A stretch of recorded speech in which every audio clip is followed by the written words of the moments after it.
Tumekuja kutembelea mashindano ya kombe la kijiji cha Mnadani ambao wanacheza kwenye timu zao hapo wenyewe kwa wenyewe. Niko na kiongozi wa mashindano haya. Bwana, habari yako? Safi kabisa. Majina yako? Isa Ali Shaban. Bwana, naona mnafanya kitu kizuri sana kwa sababu kwenye kata yetu sasa hizi imekuwa nyinyi ni kijiji kama cha 3, lakini pia ni kijiji cha pili kutoka kwa Izazi, kwa sababu alitoka Izazi kuandaa na nyinyi mkaandaa, akaandaa Mabati, mmerudi mmeandaa tena. Nini kinawasukuma mpaka mnafanya kitu kama hichi? Sisi kikubwa tu watu wa Mnadani wote, yani naozungumzia watu wanaoishi kijiji hiki ni watu wa michezo. Kwa hiyo kama ni watu wa michezo, ni watu ambao wanapenda burudani, na ndio maana mashindano ya Mnadani yamekuwa kama back to back.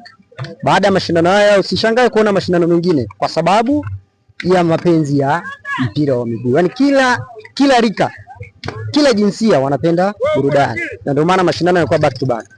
Bwana, kuna changamoto kwenye baadhi ya vijiji, mashindano yanaanzishwa alafu yanavurugika, hayafikii mwisho, lakini nyinyi mpaka ndani ya mwaka mmoja mnafanya mashindano mpaka mara 3. Nini ambacho mnafanikiwa? Mnafanikiwa sehemu gani kuonekana nidhamu inakuwa iko juu sana na mashindano yanaenda poa?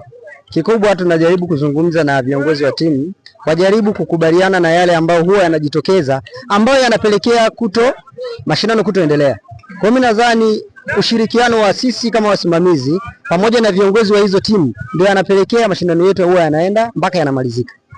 Kwenye zuri lolote ya kukosa changamoto, nyinyi changamoto zenu kubwa sana kwenye haya mashindano yenu ni kipi? Changamoto ambazo zinajitokeza kwenye mashindano yetu ni kutokukubaliana na maamuzi ya waamuzi.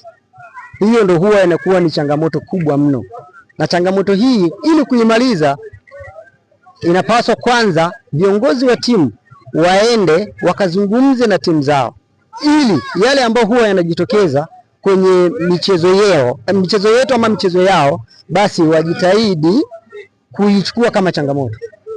Bwana, mimi nikutakie maandalizi mema, lakini pia nikupe hongera sana kwa sababu mmefanikiwa kwa kiasi kikubwa. Maana pamoja na kuwa Izazi wao ndio wameanza kuanzisha haya mashindano, lakini nyinyi ndani ya muda mfupi mmeshafanya mara nyingi sana. Hili linaonyesha kwamba kwenu jambo lenu limefanikiwa kwa kiasi kikubwa sana. Hongera sana.